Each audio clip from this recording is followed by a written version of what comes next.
Hi everyone, hope you can hear us all okay. Just wait for a couple more minutes. A few people are just joining as we go along. Pentony is here ready to go. Say hi, Pentony. Hi. Just give Hopefully. us a bit of a wave if you can hear both of us. If you can, there's a question already. Let's have a look at that question.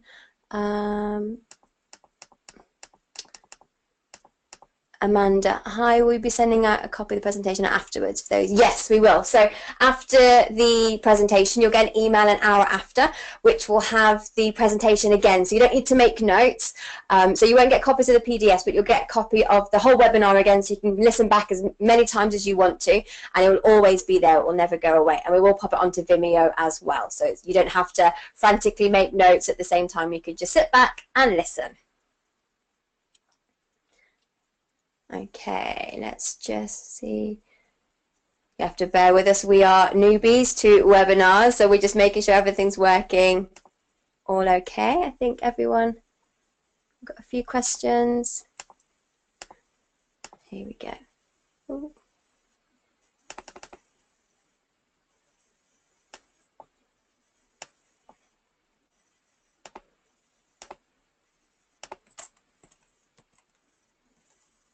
Oh yeah, Alex, hi. Oh, there we go. I've worked out how to score down questions. And Carrie, amazing, thank you, wonderful. Okay, so we're going to get started. I think we are on 8 o'clock and people can just listen afterwards.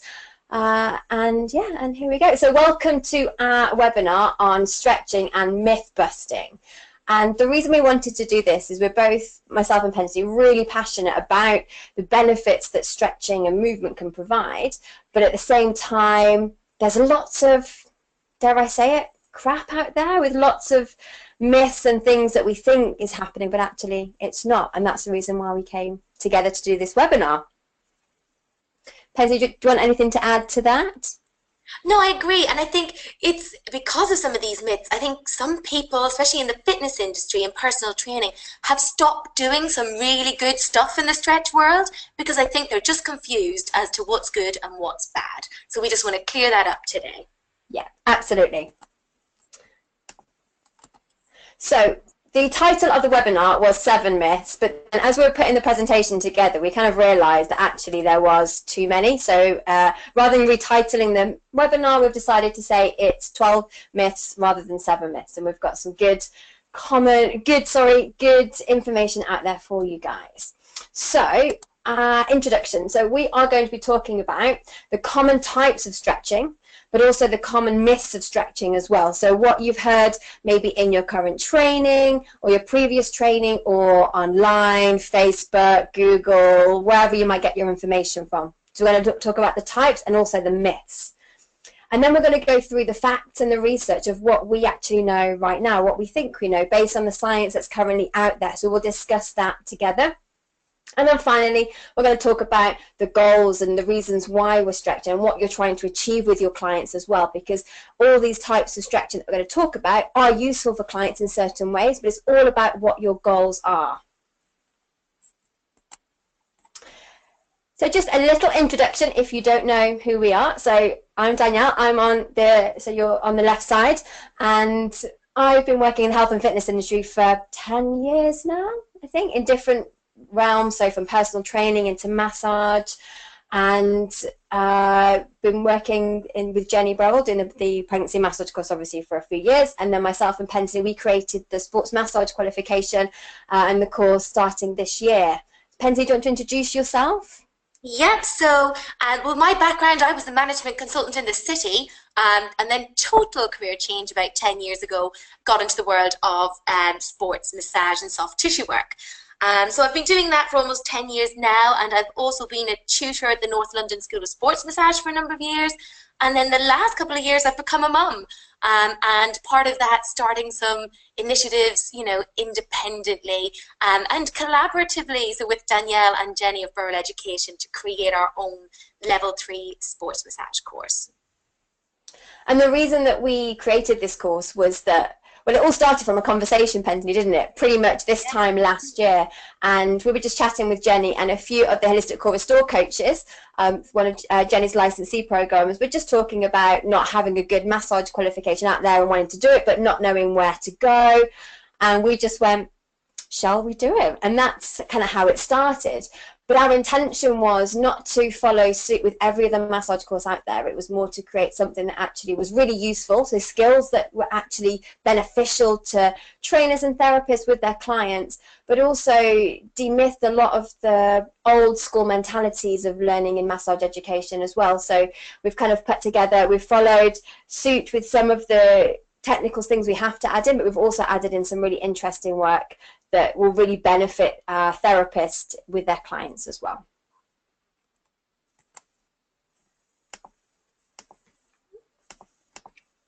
Oh, bear with me a second. There we go. Trying to work out how to change my slides. So this is a bit of a quote from Julie, one of our students on the last course, and she signed up for this course because she wanted to know a little bit more, but she didn't think she was going to be a massage therapist, and it's really transformed and changed her business as well. So whatever type of soft tissue work or just movement work that you do with your clients, it can really make a difference using some of those really good hands-on skills and also looking at really effective stretching techniques as well. So I'm going to move you on to Pentony, the types of stretching. Yeah, so just a quick little introduction, because you all know lots about the different types of stretching out there. So just to summarize, we're going to talk about static stretching. So our plain old, pull that heel to bum and give it a good hold. Dynamic stretching. So here we're talking about more controlled movement, sport-specific based stretching. Tool assisted, so trendy, not trendy right now, so massage balls, foam rollers, the melt method, all of those different things. So how can we use tools to achieve our stretching goals? We then have P&F, again, really common, sometimes called contract, relax, strain, counter strain, so all of those kind of pre-contraction stretch techniques. And finally, ballistic stretching, which we won't be talking about tonight. So really 80s, we're thinking Jane Fonda here, but what we know is that yes, it does increase range of motion, but with it comes lots of injuries. So luckily, in the 90s, early noughties, that one was binned. So just to make sure we don't get the Jane Fonda out again, we wanted to mention it here to say, yep, we know too much by now to go back to that ballistic world. And one that's not on here, but on the next slide, is self-massage. And I suppose this is one for you personal trainers or fitness industry people out there, which is, do you think about self-massage as a form of stretching? Because we do know there's a wealth of research out there that shows, massage increases range of motion, it can help reduce pain levels, inflammation, and it's really rehabilitative. Actually, things like self-soft tissue release, self-METs, or PNF, as you may use it or know it in the fitness world. But actually, we know a lot of this is really effective. Can we use and integrate any of that in the work that you do? And that's really a link into, what we do in our soft tissue work. So, first of all, we're going to talk about static stretching. Okay, so lovely picture of a lovely lady here. As I said, we know this one. It's a good old-fashioned bring a joint to end of range and hold. Generally, some people hold it for a second, other people are holding for minutes on end. So this is what we're talking about here, and I just want to debunk a lot of the myths out there. So the first one is about DOMs. Okay, so we hear this a lot, when you ache the next day after training, oh, did you stretch? You should have stretched. And it seems to still be quite a myth out there that to stop those DOMs happening, you've got to do some static stretching before or afterwards. And unfortunately, I've got to bust that myth because it's not true. So there's been quite a few studies out there. One of the ones quoted here was across 1,200 individuals, so quite a substantial research base. And the pain level, or the DOMS pain level, was only reduced by 4%. And in some of the other studies we've looked at, it's as low as 1%. So hurt hurts to me, whether it's 4% more hurt or less hurt. It's so negligible that really we can safely say it's not the stretching that's going to prevent DOMS. So forget it. That's not going to help with that problem. And then we have myth 2. And this is that static stretching prevents injury. And this one is still quite commonly believed. I would say more so by laymen or, our clients more so than ourselves. But there's still this perception that, oh, you're going to pull a muscle if you don't stretch. And by stretch, they typically mean the good old-fashioned static stretching. And if we look at the research across this, I would say quite substantially, the answer is no, it doesn't prevent injury, especially not in low-impact activities. So jogging, running, cycling, it really has shown not to make any difference to injury levels. But there is a sliver of research out there where for high-impact, high-intensity, high-level activities, for example, high jump has been quoted quite a lot in research, that it can help to prevent injury. So again, like anything we do, it's about individualizing. So yes, we may not be using static stretching with a goal of preventing injury in most of what we do, unless we're working in some of those explosive elite areas, but we need to know what it does do so we know when we should be using it. And that brings us to our third myth before we get into our facts. And that's about improving performance. Again, I think people mix up warming up with stretching, or that stretching is the view of what warming up is. And there's this perception out there that if you want to hit the ground running, really be starting on your best level with regard to performance, you've got to be doing pre-event static stretching. And absolutely, we have found that looking across the research, this doesn't happen. And actually, in a lot of the research studies, it was found that static stretching before exercise was actually detrimental to muscle strength and performance. Okay? And this has been termed strength-induced strength, or stretch-induced strength loss. So you'll see that quoted in quite a few places, and that's what it means. And it's not substantial loss of strength. We're not talking about 80% reductions. It's smaller than that, but it's still significant. So really, again, it comes back to what are your goals, If you're not aiming to be, shooting personal bests, or it's not competitive, then maybe that's not an issue. So again, we need to be thinking, what is it we're trying to achieve? So what do we know about static stretching? Lots of good things, and I think this is what upsets me sometimes, is we all get caught up in those myths or the things it doesn't do, and suddenly it's on the scrap room floor, when actually it's really, really fantastic when used for the right things. So we know that static stretching is effective at increasing range of motion. What's really interesting here for me is the timeline, because I think there's so much confusion out there. Do I hold for 1 minute, 2 minutes? You've people who are like, oh, I held that stretch for, 15 minutes. It was getting easier and easier. But actually, the change in range of motion doesn't increase after a certain period of time. And there's been lots of studies around what is the ideal period of time. And the general consensus across the board seems to be 15 to 30 seconds. Which I think is pretty good news for everybody. So we don't need to be hanging out in those joints all day long to achieve a range of motion. And actually, we can be much more effective. Our clients are much more likely to want to do this. And we as fitness and movement people are probably more likely to include some good static stretching at the right times when we know it's only 15 to 30 seconds to achieve the greatest change in that range of motion. Another interesting point here was that although it does increase the static range of motion, it doesn't increase dynamic flexibility.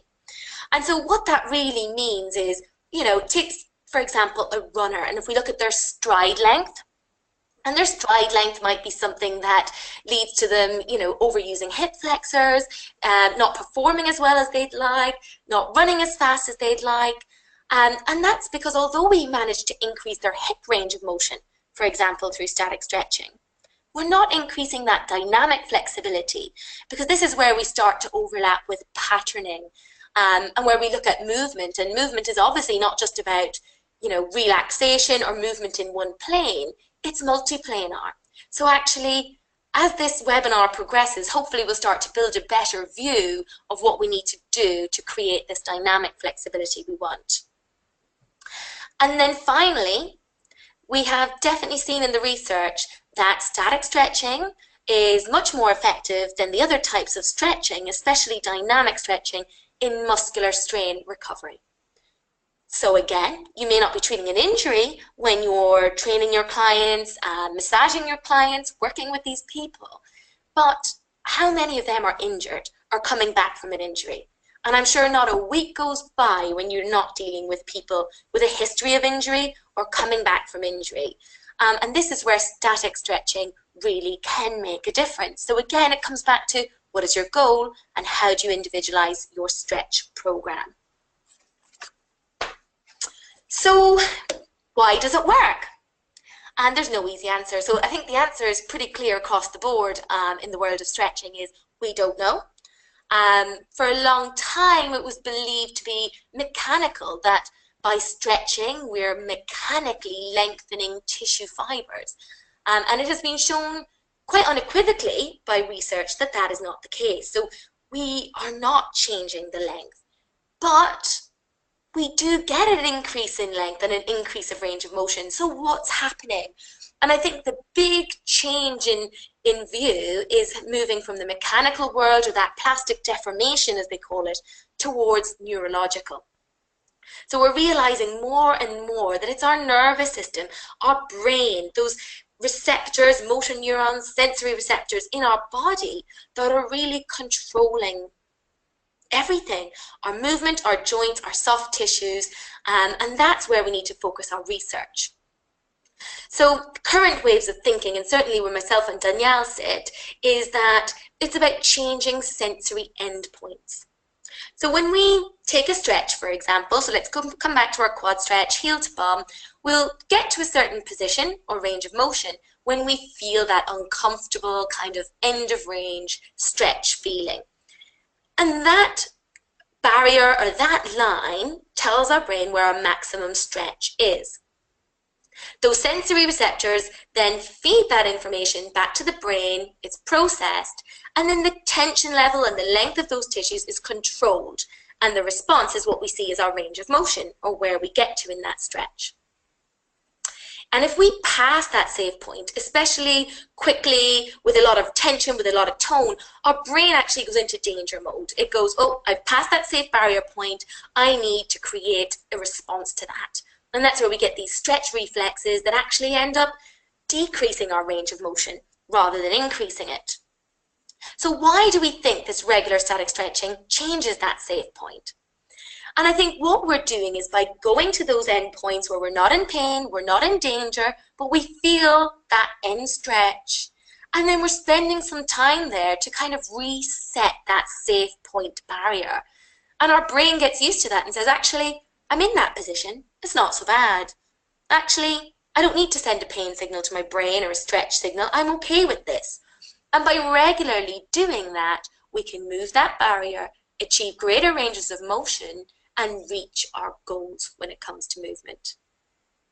And I think that's really important, this modification of sensation, because that bleeds into all the things we do, not just static stretching.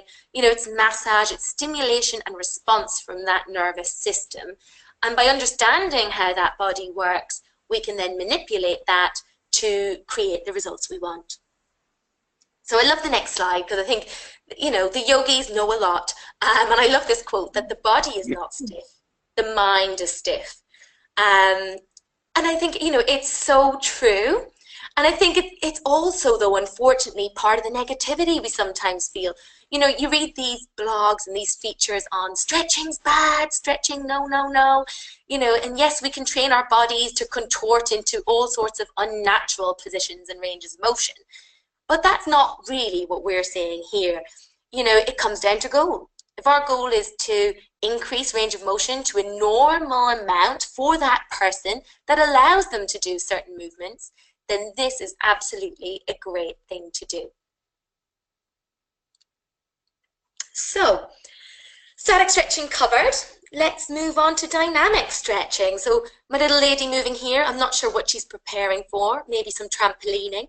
But she's giving us the general gist here. So dynamic stretching, unlike ballistic, is about controlled movement. Okay, so we're going to talk about controlled, repetitive, sport-specific movement. So getting ready for the activity we're going to do. So let's look at the first myth under this one. And this is where people have flip-flopped. So yeah, static stretching is going to injure us. So dynamic stretching must reduce our risk of injury. And the answer here is unfortunately not. Or certainly there's not enough research out there for us to confirm that that is the case. And I've read quite a lot of books on stretching and specifically on dynamic stretching. And I really struggle to ever see any research or concrete evidence that says it does reduce your risk of injury. And it seems to be a case of deduction. So there's some really old research out there that shows that increased core temperature or muscle fiber temperature decreases risk of injury. So soft, warm tissues don't tend to damage as much as cold, unwarm tissues. Then there's another set of research out there that says dynamic stretching increases core temperature because it gets you moving, gets your heart rate up, and temperatures increase. Therefore, 2 and 2 together, dynamic stretching must reduce your risk of injury. Well, maybe, but no one's yet to be able to prove it. And actually, there's quite a lot of research that has shown even dynamic stretching hasn't necessarily reduced the injury levels. So I think we can't take this as a given, but it doesn't mean it's not a good thing to do. But let's be careful what we promise, because the person who spends 15 minutes doing a lovely ramp dynamic warm-up before their run and pulls a muscle is going to be pretty disappointed. So I think we just need to monitor what we claim without having the evidence to back it up. The next one is that dynamic stretching is now our magic answer for increasing that performance. And here it's sometimes yes, sometimes no, but more often than not, no, it's not going to. So again, low intensity activities, even football, they've shown that this hasn't actually increased performance. But there is some evidence starting to emerge that activities or exercises where power, speed, and strength are needed, that it may help increase performance. And again, this comes down to individualizing your plans, right, and what we're trying to achieve. And I think a big link to this is if we look at the static stretching, we show that that actually reduces performance and strength in power, speed, and strength-based activities. And the difference with the dynamic stuff is that we're not just stretching, we're also engaging, activating, contracting antagonist and agonist muscle relationships. So we're going through that contraction before stretching, but in a rhythmical, continuous manner. And it's quite interesting because there is a lot of research out there that shows that that stretch-induced strength loss that we talked about is actually negated where a full muscle contraction is performed before the stretch. Again, another point for our maybe P&F world that we'll come to. But I sometimes think maybe that's why the dynamic stretching has that little bit of edge in those activities, is that we don't lose that because of the contractile element. So again, it's not the magic bullet to make us all perform amazing, but in some of those high explosive, high intensity activities, it does give us a little bit of an edge. And finally, under dynamic stretching, again, it's going to stop us feeling stiff the next day. So it's going to get us all warmed up. We're not going to feel any pain the next day. And unfortunately, no, again, there's no magic answer here. And I think what really happens is, we know more and more now that DOMS is probably related to micro tears in the tissue, isometric contractions, and that process. But with the dynamic stretching, that's not going to happen if you still train to that point. Does that make sense? Because it's actually about how you're training and the loads going through those muscles rather than what you've done beforehand. And what they have actually seen, and I think this is a really interesting point for trainers, for coaches, for athletes, is that, tired muscle, so when we enter that tired or fatigue phase, the muscles start to lose their elasticity and range of motion decreases. And if one of our goals is about moving that range of motion or that safe barrier point in our nervous system to a better and better place, what happens if we now start training towards the end of our session into a place where our range of motion is lower? What have we really achieved in that session? And yes, there's the argument of, oh, well, we're going to build more tissue by breaking it more down. Well, that's all well and good, but only if you can use the additional power in the muscle you've gained. Because if you lose significant range of motion, you're also losing power. You're also losing movement. So again, I think that's what we need to focus on more, is what are our goals? So anyway, what does the research tell us? What's the positive stuff here? So again, lots of studies out there that show us dynamic stretching increases range of motion. Also increases dynamic flexibility, tick, tick, tick. So again, good reason to be doing it before you exercise. It's not the reasons in those myths, but it's still a really great thing to do. And better again, we don't get the stretch-induced strength loss. Yeah, so absolutely something fantastic for us to do before we exercise. So why does it work? So again, very similar theory. Forget the mechanical stuff. It's all in the neurological world now. And interestingly, again, because we're moving in and out of movement, we're not getting that 15 to 30 second hold, which is probably why in the research, the range of motion increases are never as good as with the static stretching. So again, long-term goal or short-term goal? Yeah. Are we limiting our clients by only limiting them to one type of stretching? What is it we're trying to actually achieve in the long term?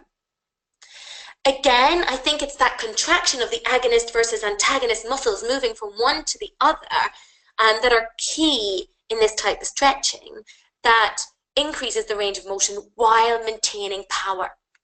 And, I really, really love A Guide to Better Movement by Todd Hargrove. Myself and Danielle were talking about it earlier in the week. But one point he really talks about in terms of training for better movement or increased performance is about our ability to relax and our speed to relax, because movement is about contraction and relaxation. And so many of us focus on the speed, the power, the ability to contract muscle. But actually, if we can't relax those muscles as effectively, then we're just creating a braking system when we go into the opposing movements. So again, I think I like that element of dynamic stretching because it's contract, relax, and it's helping to train that part. And as we said, helps to reset the muscle's kinesthetic memory to a greater range. So when you get out there, you're getting that dynamic flexibility that you want.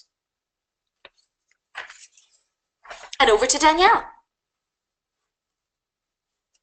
Hi, thanks, Pentony. And it's now foam rolling. And it kind of follows the theme, really, from what Pentony was talking about, because we're going to speak a lot about the nervous system. And with foam rollers, they're popular everywhere. I'm pretty sure everybody who's listening to this webinar has a foam roller of some sort of foam rolling device in their toolbox, in the gym, in their studio where they work. And they come in all shapes and sizes for different reasons. We've got the melt rollers, the trigger point rollers, and at the extreme end of the spectrum, there is the fascia blasters and those types of rollers as well. We want to discuss, again, the myths on what we think they're used for and actually what they are actually used for and why they can be beneficial to our clients. So the first myth is that foam rollers can lengthen tissue. And Pentony has already discussed this a little bit with the static stretching, and that you cannot actually lengthen tight tissue. It's set at one length, it's genetically set at one length, and that tightness feeling is created by the nervous system as a safety mechanism. So what foam rolling might have an effect on is the proprioceptors of the nervous system making changes to its perception of safety, so relaxing and letting go to allow a pathway for a greater range of movement.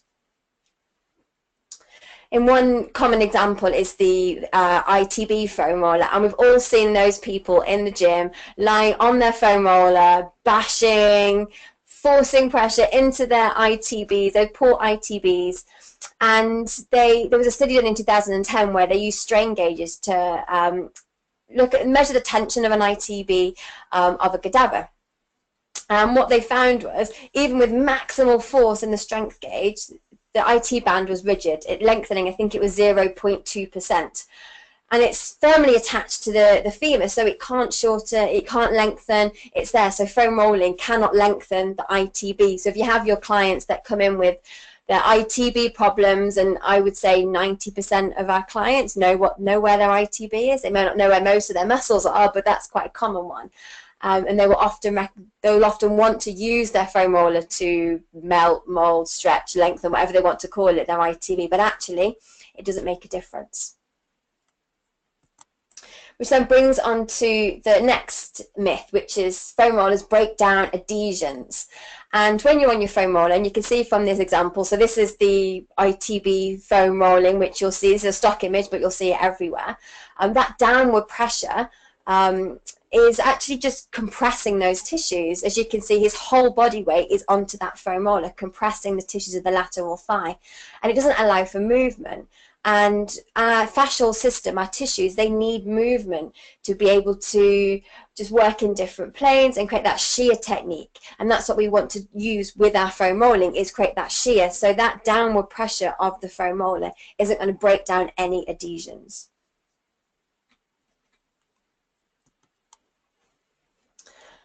And then the next one is foam rollers can melt fascia. Now, fascia is pretty tough.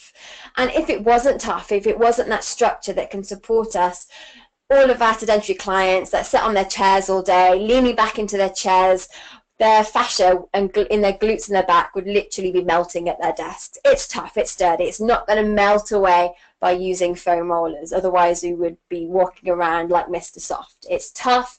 As we know from the IT band study, you can't change its length even under masses of force, so we're never going to melt it with a foam roller.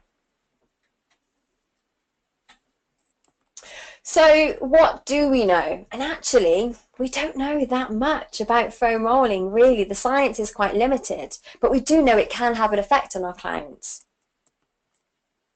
So the research that we do have is that there are some short-term effects of increased range of motion for up to 10 minutes with a foam roller.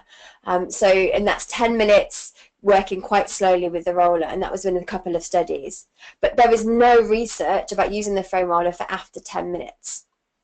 No research whatsoever. Some studies had more of an effect on some body parts than others, and then some found that using a foam roller on one part of the body had an effect in increased range of motion in another part of the body. So we know that time is a factor in its efficacy.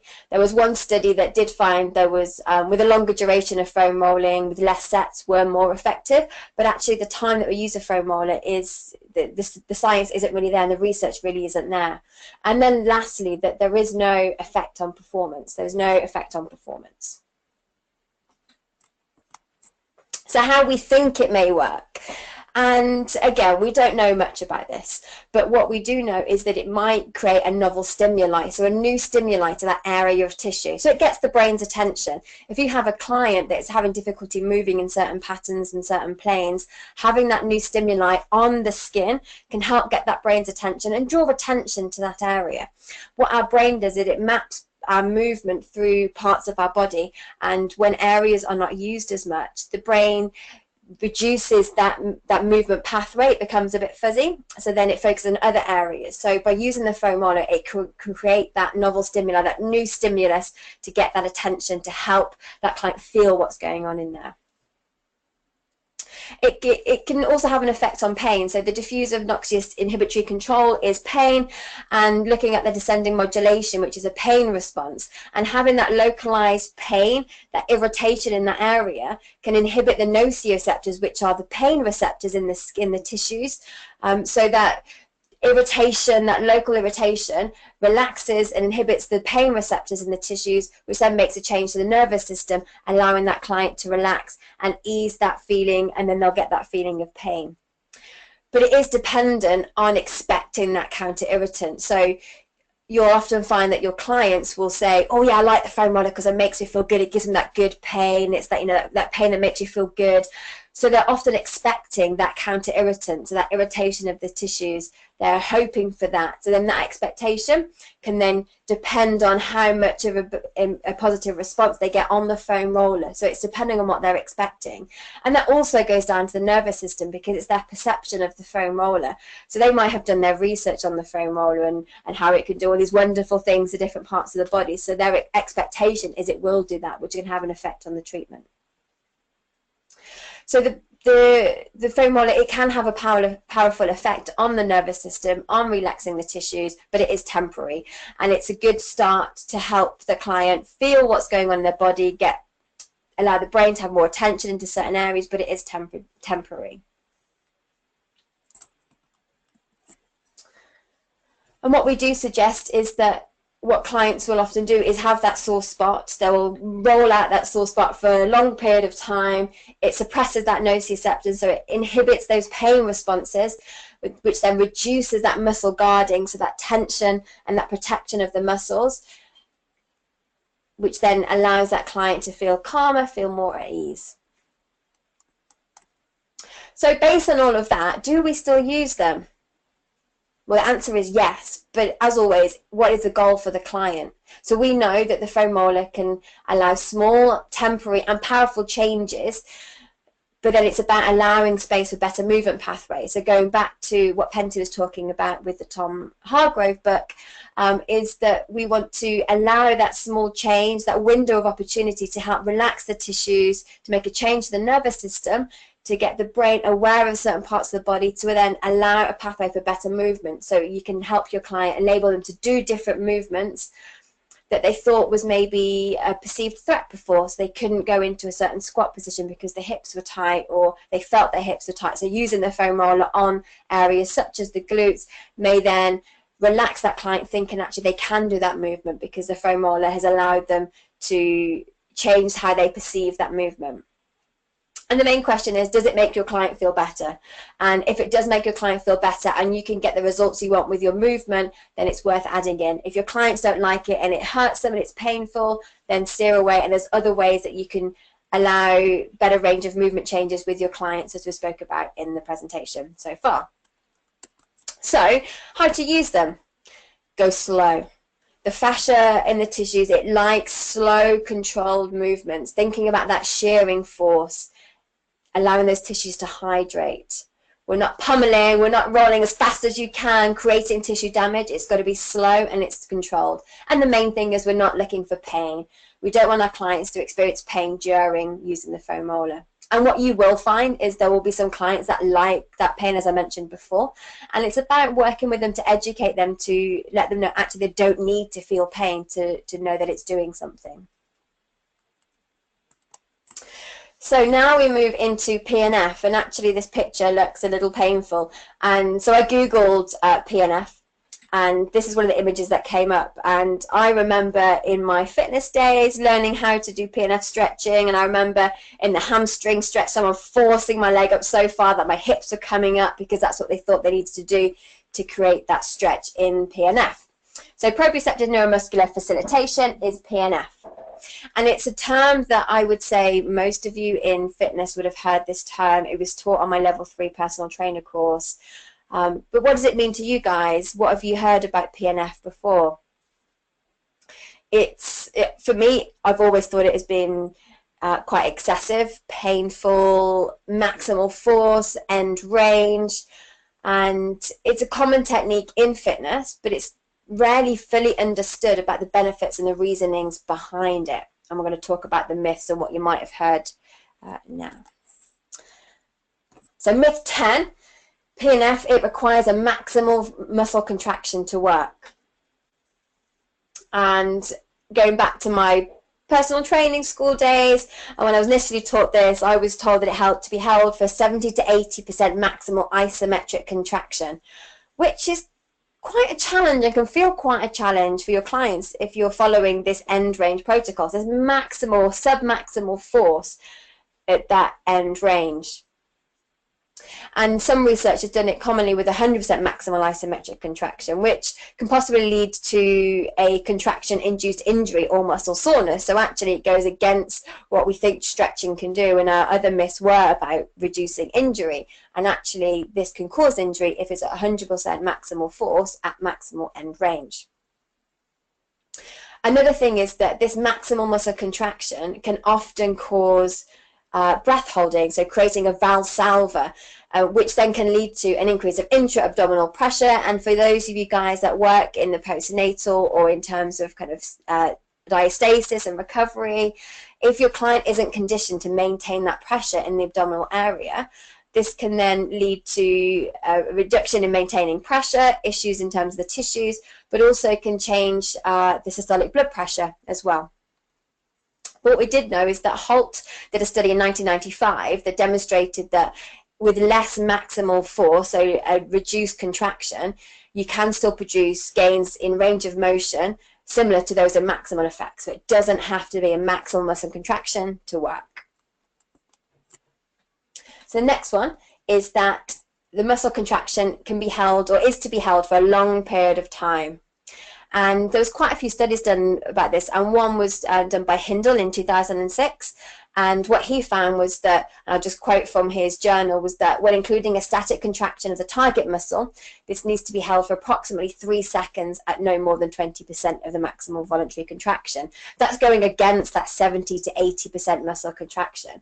And actually, they found that just by holding for 3 seconds had the greatest changes in range of motion.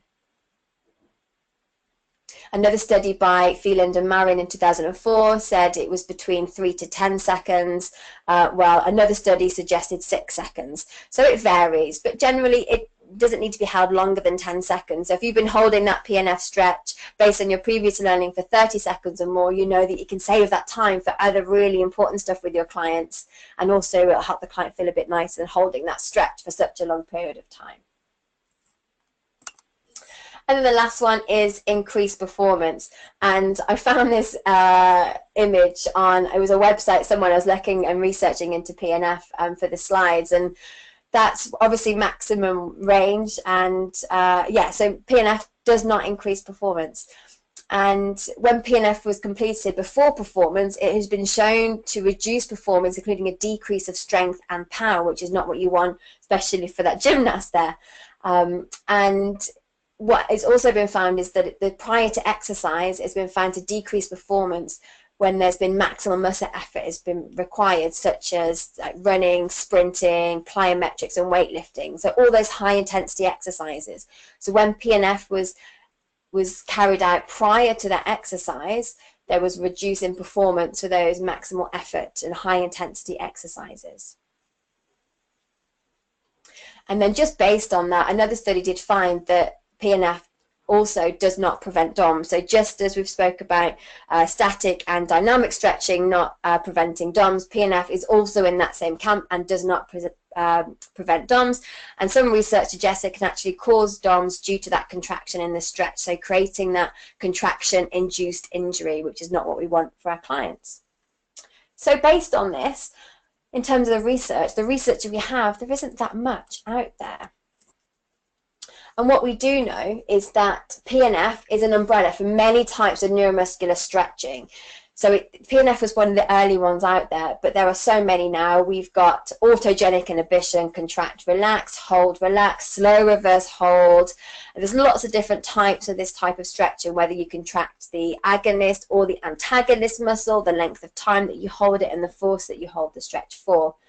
And what it also encompasses is something called muscle energy techniques, which is a type of contract, relax, stretch that we use in our massage course, which is a less intense type of PNF stretching. So rather than holding at maximal or submaximal contraction at maximal range, we're looking at finding a barrier point in the tissue, and it's a meet of the pressure, so about 10% of resistance rather than that 70 to 80% resistance. What we do know is that PNF stretching does increase range of motion at a joint compared to static stretching techniques. There is a difference between the two. So using PNF does have a better increased range of motion than static stretching. We know that the stretch can be held at any time. Most research suggests between 3 to 10 seconds, but as we've mentioned already, the studies do vary. And some researchers also said that that stretch reflex window of opportunity, where we can get that increased range of motion and decrease in muscle tone, can only last 1 second. And so some of the research out there has questioned whether this does create true muscle relaxation. So really the neurophysiology of PNF stretching isn't completely fully understood even now, but we do know that it can have an impact in our clients, and we've seen it with our clients in our treatments. So why do we think it works? So there's a couple of trains of thought, and the first one is a decrease in nociceptive activity. So that is decreasing a pain response. And by producing an analgesic effect, that kind of easing, that decrease in pain can help increase that stretch tolerance. So it's allowing that body to relax, the client to feel calm, there's no muscle guarding, allowing that extra range of motion to occur. And then lastly, it may happen because the effect of the Golgi tendon organ, so the GTO reflex, which then allows the muscle to kind of relax, reduce tone, which is what we use and we leverage in our METs, our muscle energy techniques in clinic as well. But the science is quite limited, but this is based on what we think is happening. Part of the muscle energy techniques is a type of treatment called post-isometric relaxation, which is like the contract relax, like PNF, but a lot less. And Hindle in 2012 found some good research about using that for increased range of motion, and his thinking was more on the GTO reflex. And then lastly, and I think Pentony will have lots to say about this, as she does a lot of work with golf, but PNF doesn't have to be focused at one joint. So it doesn't have to just be working with range of motion at one joint. Think local and also think global, and think about increasing your client's range of movement and movement for life as well. And I've had some really good results with rotation work, just even with my postnatal clients or clients we're in different sports. But this image is a golf image, so I'm going to pass over to Pentony about what she does with her golfing clients. Yeah, and I suppose this could be any movement where you want to get better and stronger and more fluid. And I think we're all guilty of it. Fitness people, soft tissue people, massage therapists, of really zoning in on one muscle, one movement, one joint that we know isn't moving so well. But actually, as we looked at with some of that science and with some of that research, we could increase range of motion at a joint, but it doesn't increase the dynamic element. And what we really want is that when we're moving, that these things are moving to their full and best potential. And I often use this in golf where, you know, golfers become one-sided and they'll say, oh, but I don't know why, because I have to backswing to swing through. But how much power is used in that backswing? And how much power goes through that downswing? So you understand how you've got this agonist-antagonist that are moving through similar ranges of motion, but one is so much more powerful. And again, training to tiredness, training to power can restrict range of motion in those stronger muscles. What is happening? And I find it so much more effective to get that client into that backswing where they're restricted, and let's do our PNF there. Contract into me, rotate into me. Now take your backswing back further, you know? And we said, this isn't about knocking me over, I'm 5'2", and some of these golfers are 6'2". It's just about engaging, repatterning, and increasing that range of motion, but in a functional way. Because ultimately our goal is to get that backswing better, to move better, to squat better, to sit better, to walk better.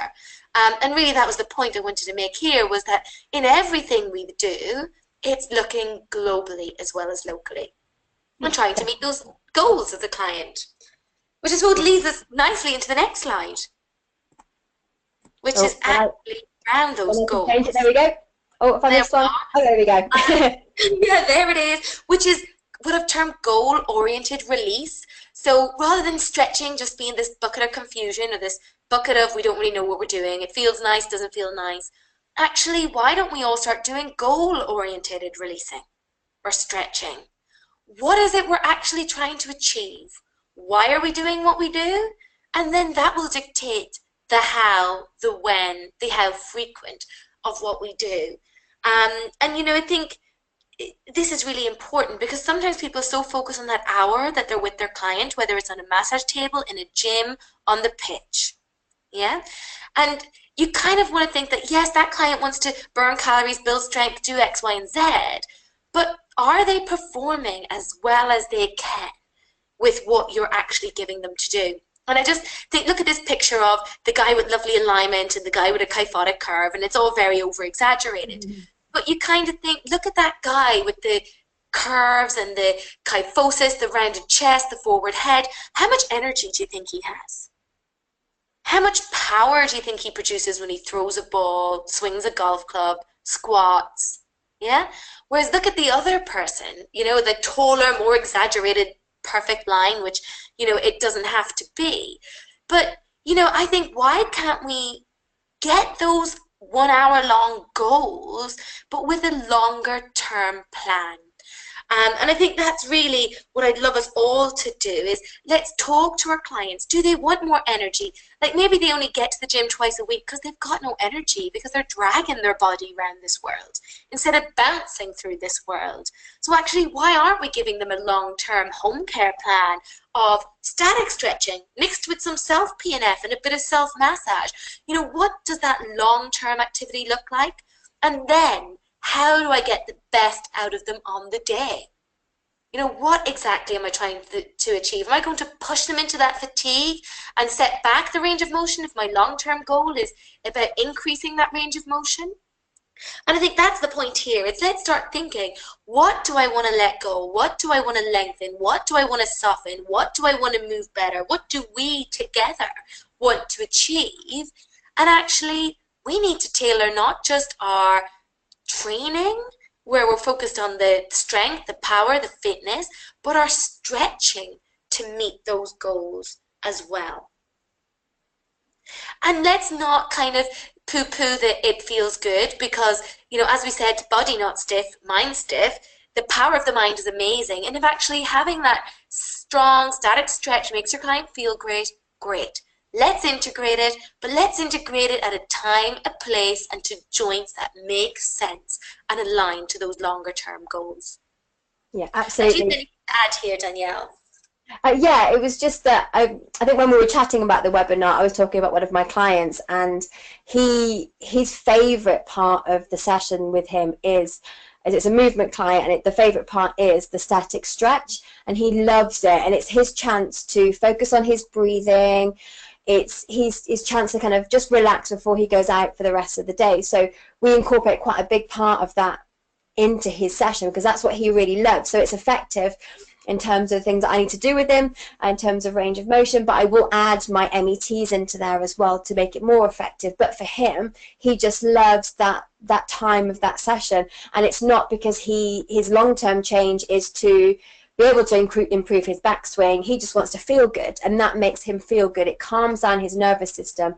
There's lots of science about stretching and the effect on parasympathetic nervous system activity, and so for him, that's his goal, and that's what we focus on. So it doesn't always have to be mechanical changes. It could be nervous system focused and our client well-being focused as well. Absolutely, the power of the mind.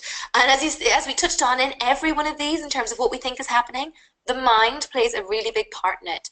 And I also think let's get smart about the body. Let's stretch the right things. You know, let's get our anatomy and physiology down. Let's understand the muscles. Let's understand how they work together. And yes, stretching that stiff neck might feel great, make our client feel great, reduce some pain levels. But actually, maybe stretching the chest might get rid of some of that neck stiffness in the long term. And I think that's really, you know, where we want to go, and where our course really went, is about, let's understand the body, and let's not separate anatomy and physiology from our hands-on methods. Let's look at how we marry the two to actually deliver really, really effective results, and spending our time working the things that will give us the biggest results while making the clients feel fantastic. Yeah, absolutely. So then that leads into, when I change the slide over, There you go. Fascia stretching. Imagine we didn't talk about fascia. So, obviously fascia is like big, big, big out there. And obviously, like, there's really nothing in the world of research in terms of fascial stretching. But actually, maybe a lot of the how do these things work, as we said, we don't really know how a lot of these things work. Maybe the answer lies in the fascia. Some of the things we do know, it's got 6 or 7 times more, mechanoreceptors and neural, it's so much more neural than muscle. So maybe when we're stretching, that's what we're affecting the most that has these results. And taking that a step further, there's fascial unwinding, fascial distortion, fascial relief, all of this stuff, and we're getting amazing results, right? Thinking of the body as this web of fascia, as a connected planar moving thing, is just really pushing us forward in the soft tissue world, in the movement world. And we're not going to lay on it here. It's something that we include in our course because we found a lot of the massage courses out there don't really even talk about fascia. And although there's not much research out there yet, the research that does exist is really promising and shows really, really great results. So, if you want to know more, and I'll hand you over to Danielle, that's really where our course leads to.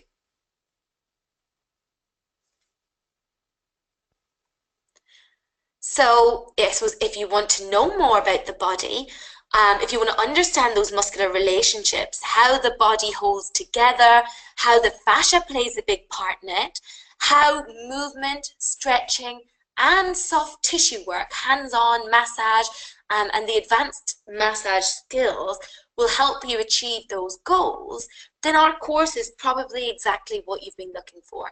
And that is exactly why we tailored it. It was to marry the two. It was to take people in the fitness industry or even people with no fitness background, but who want to start making these changes and impacting people's lives. Let's bring that together, all of those massage techniques as well as the advanced ones, and create something that will give you that ability. So it will help you look at bodies, assess bodies, posture, gait, and then apply what you know from your fitness background, add on the soft tissue stuff, and start getting the amazing results that you and your clients have been looking for.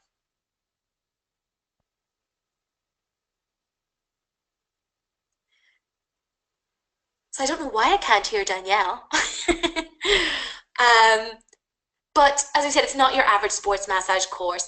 And ours is a level 3 course. And really why we pegged it there was because there are some amazing level 5 courses out there, but they can take 12 to 18 months. Some of the level 6s even longer, years, thousands of pounds.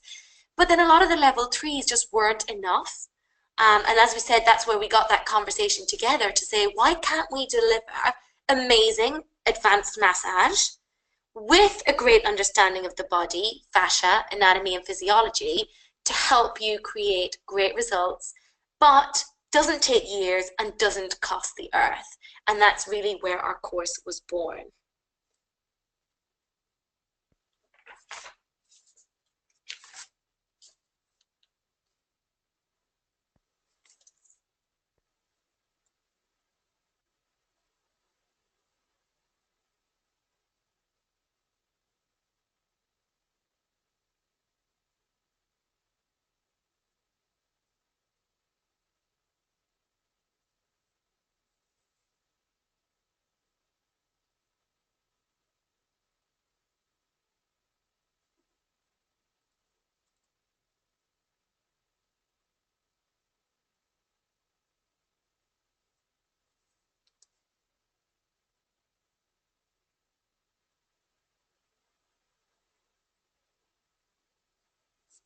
Okay, so it sounds like Danielle's microphone has died. So anyway, I'm back. So as I said, a standard level 3 course will give you anatomy and physiology.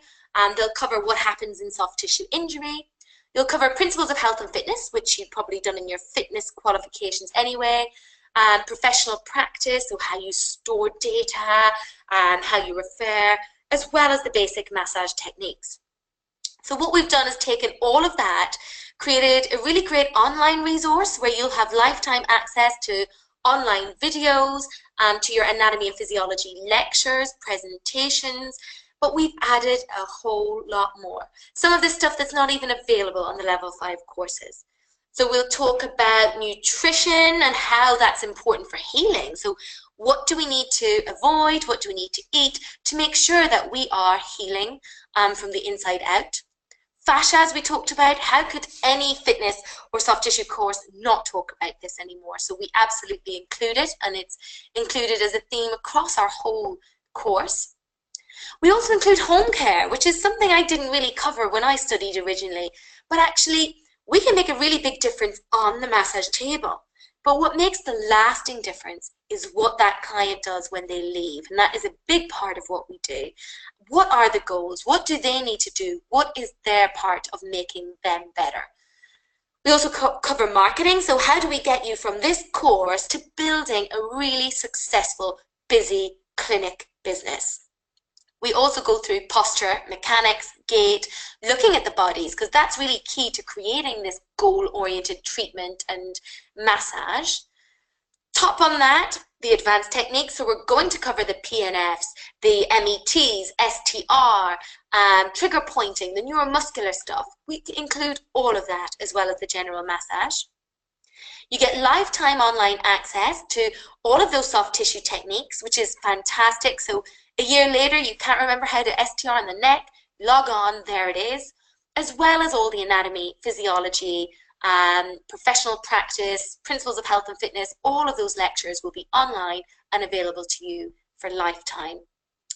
We also cover pain science, because this is really important, because so many of us feel pain, and actually understanding why pain occurs will help you to really understand why massage, stretching, exercise can help relieve this, and how we work with our clients long term to become pain-free. And finally, we also have a private Facebook group for support. So during the course, after the course, myself, Danielle, our tutors are always there to answer queries, to benefit from each other's experience. So students, ex-students on there, sharing articles, sharing clients, getting feedback. So knowing that when you're with us and when you leave us, you've got that support network.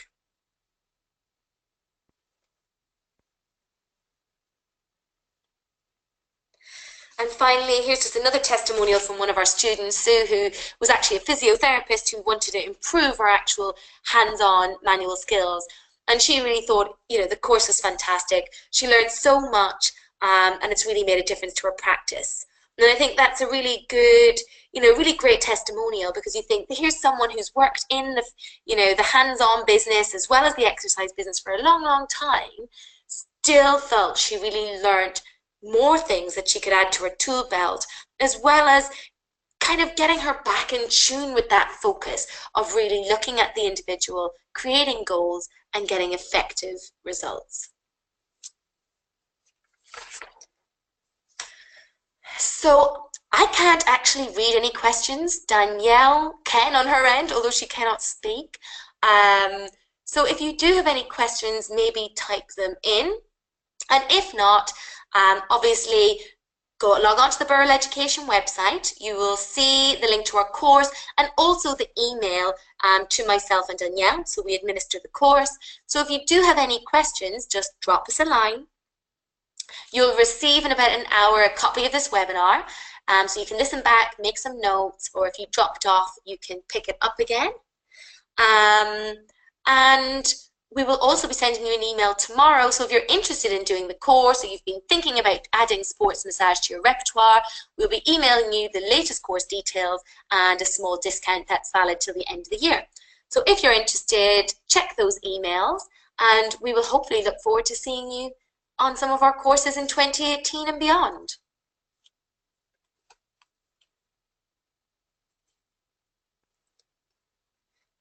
So we've got the full suite of references here as well.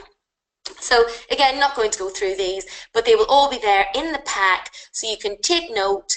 And if you wanted to look at these in any more detail after the webinar, then please feel free to do it. And there's lots of great books out there as well. So, you know, let's let's use that opportunity. I think, you know, maybe this has made you think twice about some of the things you've been practicing. And even if it just makes you stop and think, well, actually, why do I believe that? Let me investigate it, so that at least you have belief in whatever it is you're doing for your client. Or if your client ever questions you, you can give a really great, convincing answer that both you and they believe. And as we said, the power of the mind delivers great results. So keep up what you're doing, and hopefully we'll hear from you all soon. Thank you.